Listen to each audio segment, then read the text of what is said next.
Major labor story breaking overnight in Canada. There are now thousands of Canadian National Railway workers on strike this morning. These are fresh scenes from Vancouver as the picket lines went up just after midnight. A deadline to reach a deal came and went, and there was no deal. So, as a result, about 3,200 conductors, train staff, and yard workers right across the country are off the job, pushing for various changes. The issues let's get into now, because we have team coverage beginning with Megan Fitzpatrick, who is at that CN yard in Brampton, Ontario.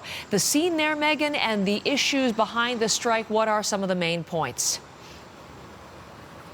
Well, the scene here, Heather, this morning, kind of cold out here this morning, but we've got a handful of picketers here who have been on strike since about 1 a.m. So these guys have been out here all night. And here is, this is called the Intermodal Terminal. So I'll just show you, this is the entrance where all these trucks are coming in and out with their products, their cargo. This is where the containers get loaded onto the trains. And I do see a train moving sort of on the line behind us. And that's because one of the workers telling me that managers have actually stepped in to fill the roles of the workers who have gone on strike. And as you mentioned, that does include train conductors, but the strike doesn't affect engineers. So that's why these trains can still move here today, with the combination of the engineers and then managers who have stepped in to work as conductors. As you mentioned, about 3,000 or so workers off the job as a result of this strike. And let's get into the issues why they're on strike.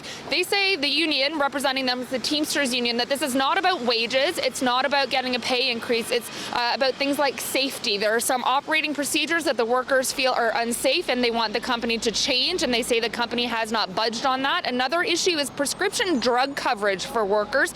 The union saying the company's trying to put a cap on that coverage, a lifetime cap, and the workers saying that will have a significant impact for a lot of workers and their families.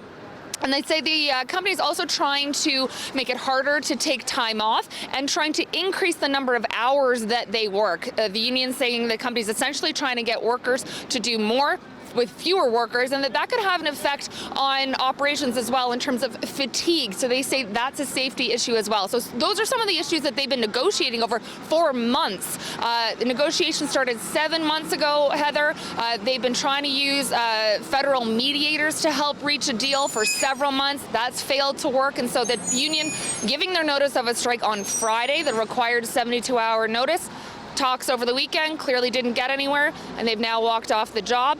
The union saying this strike will not affect passenger rail service, but as we know, and I think Jacqueline's going to get into that in just a minute, this is expected to have a significant impact on the Canadian economy, depending how long this lasts. I just talked to one worker and asked him about that. He says he knows that yes, this could have a big impact on the economy, but they felt they had to take this step, Heather, at this point after months and months of failed negotiations.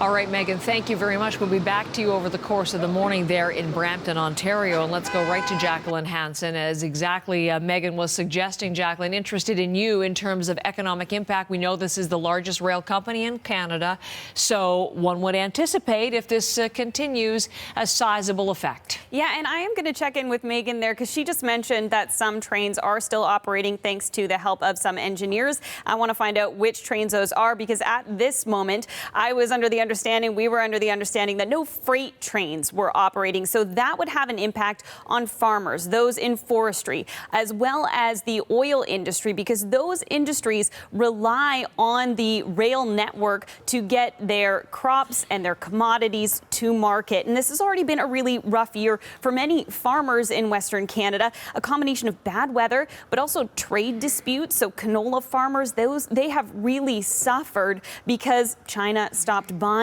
But many farmers, of course, they grow multiple crops, so wheat sales could potentially make up for those slump in canola sales. But now we're at the time harvest was September, October. This is peak shipping season for them. So this strike is a major concern. I spoke with a representative from Alberta Barley and the Alberta Wheat Commission, and he said that this strike has the potential to add insult to injury. They're calling for the government to take action. Here's a statement from the chair of Alberta Barley, Dave Bishop. He said, "We need to see immediate action from the federal government to prevent any delays in rail service, not only to ensure farmers can be paid, but also to avoid jeopardizing our global export markets." And those farmers groups also point out that if they don't get paid, they can't pay off their creditors. And often farmers do work on credit for suppliers such as fertilizer, that sort of thing. So potentially this could have a ripple effect elsewhere in the economy. But as Megan also mentioned, for commuters who rely on conductors who are also represented by this union or rely on the rail network that's operated by CN Rail, those trains are not affected. So commuters will be able to get where they need to go. Okay, but in terms of crops and commodities and that kind of thing, that's where the big concern is. Jacqueline, thank you so much. You're welcome. Jacqueline Hansen.